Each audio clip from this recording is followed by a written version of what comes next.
الحمد لله رب العالمين وبه نستعين على أمور الدنيا والدين صلى الله على سيدنا محمد وعلى آله وصحبه أجمعين ولا ليال الله سبحانه وتعالى وينو رميا خبرك حقي سكاي منيا ومسوغي خبرك حقي سكاي منيا ناري جنة له معشر حساب له ميزان له فريق في الجنة فريق في السعير له أعماش صالحة إلهي وكي بوهيو iyo iimaaniyaadka ee sacaado iyo hanuun iyo cizi iyo karab iyo khaliifo leh waxaasoo dhan waa wax sugan waa ta keentay dadkii wanaagsanaa intay fahmeen inay ka dhigteen adduunkooda mid ilaahay u dhoweeya wax kastoo ay heli karaanba inta ugu wanaagsan ayay ilaahay u hormarsadeen waqtigooda intii ugu wanaagsaneed bay hormariyeen maalkooda intii ugu wanaagsaneed bay hormariyeen fikirkooda iyo caqligooda iyo xamaasadooda iyo shacaa'irtooda dhan ilaahay bay u hormarsadeen dhallinyaranimadooda iyo shabaabnimadoodii bay ilaahay u hormarsadeen quruxdoodii bay ilaahay u hormarsadeen waxaa jiray nin dadkii wanaagsanaa ka mid ah waxa uu isagu danayn jiray meel kastoo ilaahay kelimadiisa koryeelkeeda hadday fog tahay iyo hadday dhow tahayba waxaa dhacday xilliyada ka mid ah wuxuu tegay meel ku taala Shaam markaasuu waxaa jirtay dad mushrikiin ah ayaa waxay la dagaalamayeen dadka muslimiinta ah kadibna muslimiintii ayuu la hadlay masaajidadii ayuu ka kacay waxa uu ku booriyay inay waxna la baxaan ilaahay dartiisna u soo baxaan dad badan ayaa ajiibay oo soo baxay markii ay ahayd habeen maadaama aanu cidna ka aqoon magaalada ayuu u xusaxday meel aan ka fogeyn masaajidka kadibna waqti dambe ayaa lagu soo garaacay haddii uu ka furay waa qof dumar ah oo xijaaban dhammaanteed wuu naxay xilligan qofta dumarka ah ee socota markaasuu ku yidhi ilaahay ha ku naxariistee maxaad ahayd waxay ku tiri ma adiga Abu Qudaama wuxuu ku yidhi haa waxay u dhiibtay warqad iyo guntin wayna iska noqotay warqadii hadduu furay waxa ku qoran anigu waxaan ahay qof dumar ah ninkaygii iyo inamadaydii curadna waxay ku shahiideen dagaaladii hadda ka hor dhacay ilaahay naguma waajibin inaanu dagaal galno xoolo aan la baxana maan helin oo ma haysan waan nacbaystay inaan ka hadho waxaan jaray timahayga waxaan ka sameeyay xadhig waa kaa aan kuu dhiibay faraskaaga ku xidho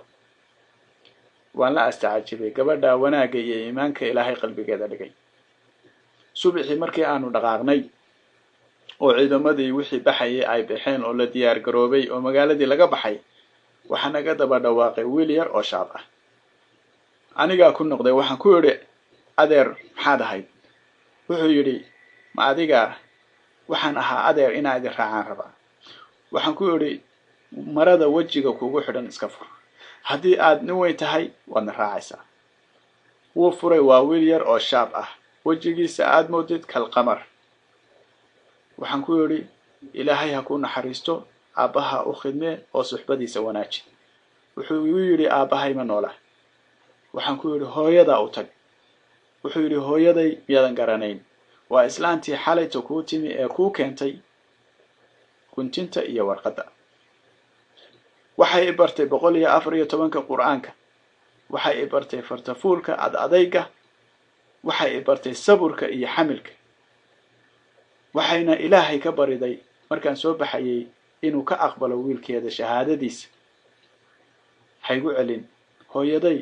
ma ay rabto inaan ku soo noqday waxay soo fartay inaan ku salaamo aabahay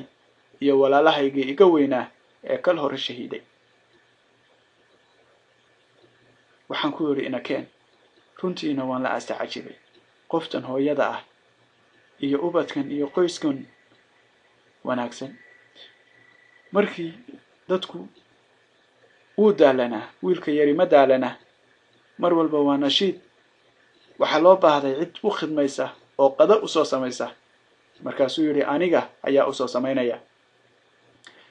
kadibna markii uu bilaabay shaqadii ayuu naga soo daahay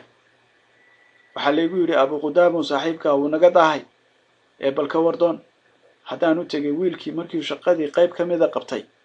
ayaa hurdo ka qaalib noqotay waa inan yaroo maanto dhanna activity ku jiray kadibna wuu seexday hawshii intii ka dhinayd ayaan bilaabay inaan dhammaystiro waxaan fiirinayay wejigiisa nuurka iyo sha'niga ka muuqda qosol aan muuqan ayaa ku taagan farxad baa ka muuqata wejigiisa farxadii waxay isu bedeshay qosolkii wuxuu isu bedelay cod markii dambe hurdaday ka kiciyay markaasuu igu soo booday isagoo leh Abu Qudamow iidaa shaqadayda aniga jaamacada u khidmaynaya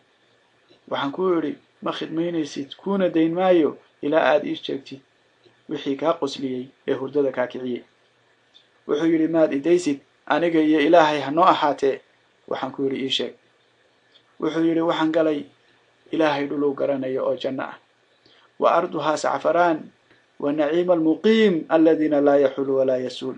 waxaan galay waxaan sifayn karin ما لا عين رأت ولا أذن سمعت ولا خطر على قلب بشر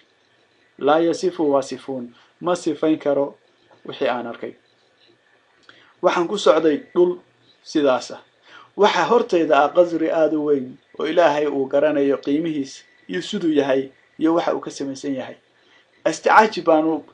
waan ku soo dhaqaaqay hadii aan u soo dhawaaday qasrigi waxa uu leeyahay daaqada fara badan mid kasta waxa ka soo taagan gabadh markii aan u soo dhawaaday aniga ayay iga sheekaysanayaan oo waxa ay leeyihiin hada sawjul mardiya warninka soo socda warninka akhyaarka ahi waa ninkii qabay gabadha mardiya la yiraahdo markaasa waxaan ku yiri ma idinka mardiya ah waxay yiraahdeen maya anagu ma nihin mardiya ee waxaanu nahay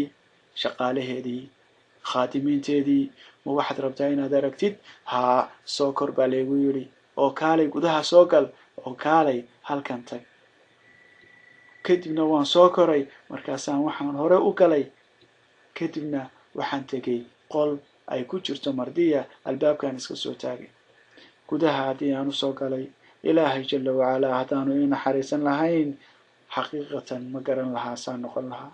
quruxda iyo wanaaga iyo shacniga iyo qiimaha meesha yaala ilaahay wuxuu ku tilmaamay xural caynta ilaahay jalla wa ala u dooray mu'miniinta ilaahay jalla wa ala uga dhigay naciim muqiim ah ilaahay jalla wa ala dadka akhyaarta uga dhigay daarul qaraar meel ay ku kaaftoomaan meel ay takmiilu shahawaadkooda dhan meel ay ku kamilaan janno walaalayaal janno ilaahay hamakay jannadu waa ta aynu u socono weeye waa tii aadan laga soo saaray janno ilaahay jalla wa ala raali iyo nabiga ilaahay waxaan ka baryaynaa inuu ina geeyo. Assalaamu alaykum wa rahmatullahi wa barakatuh.